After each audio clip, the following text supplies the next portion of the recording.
최근 일본 정부 측의 발표에 의하면 일본군 위안부를 성노예였다고 규정하는 것은 사실과 다르다며 성노예 표현을 쓰면 안 된다는 점을 한국 정부의 공식 문서로 확인했다고 주장을 해 논란을 빚고 있습니다. 일본의 외무성이 직접 펴낸 2019년 외교청서를 11일에 확인을 해보니까 위안부 문제에 대한 코너에 성노예라는 표현은 팩트에 반하는 내용이고 2015년 12월 한일 합의 때 한국 측에서도 확인을 했고 일절 사용되지 않았다라고 기록되어 있다는 점이 시발점인데요. 자, 이 내용을 자세히 따져보면 2015년 당시 한국 외교부 장관이었던 윤병세 씨와 기시다 후미오 일본 외무상관의 한일 위안부 합의 과정에서 있었고 당시 외교 현안 등을 기록한 문서에서 한국 정부가 성노예 표현을 사용하지 않기로 약속한 것은 아니나 일본 쪽이 이러한 문제에 관여할 수 있는 여지를 남겼다라고 주장을 하고 있습니다. 자, 이게 무슨 뜬구름 잡는 소리냐? 당시 문건을 보면 우리나라 외교부 측에서는 성노예라는 단어는 듣는 위안부 피해자분들에게 상처의 단어이자 지울 수 없는 오점이기 때문에 성노예라는 단어를 쓰는 게 아니라 공식 명칭은 일본군 위안부 피해자라는 것을 지적을 했을 뿐이었습니다. 또한 당시 일본 외무성 관계자도 한국 측이 성노예로 표현하는 게 역사적 사실에 반해서 부적절하다라고 한 뜻이 아니라고 말하며 우리나라 외교부 측의 주장에 힘을 실었습니다.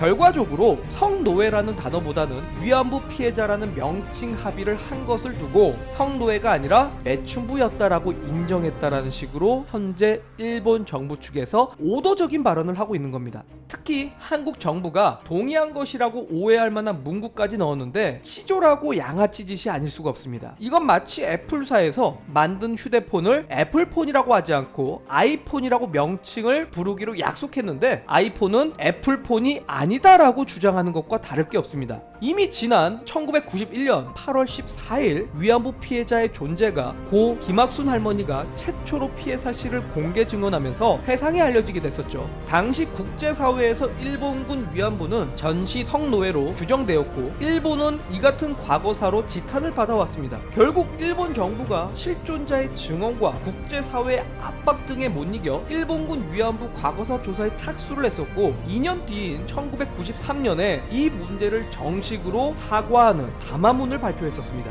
고노 요헤이 당시 관방장관이 발표한 고노 담화에는 일본 정부가 직접 개입해 일본군 위안부를 강제 동원한 사실과 함께 이를 사과하는 내용이 담겨져 있었습니다. 그런데 현재 일본 아베 정부는 이 같은 과거사를 부인하며 위안부 강제 동원에 증거가 없다고 억지 주장을 펴고 있는 겁니다. 역사 왜곡 망언은 표현의 자유도 학문의 자유도 아닙니다. 아무리 눈과 귀를 막아도 숨겨지지 않는 것이 바로 진실입니다. 우리가 알아야 현실의 왜곡을 바로잡을 수 있습니다. 조만간 다른 영상을 통해 또다시 인사드리겠습니다. 궁금한 점에 대한 댓글은 언제든 환영하니까요. 구독과 좋아요 버튼 꼭 눌러주시길 바라도록 하겠습니다.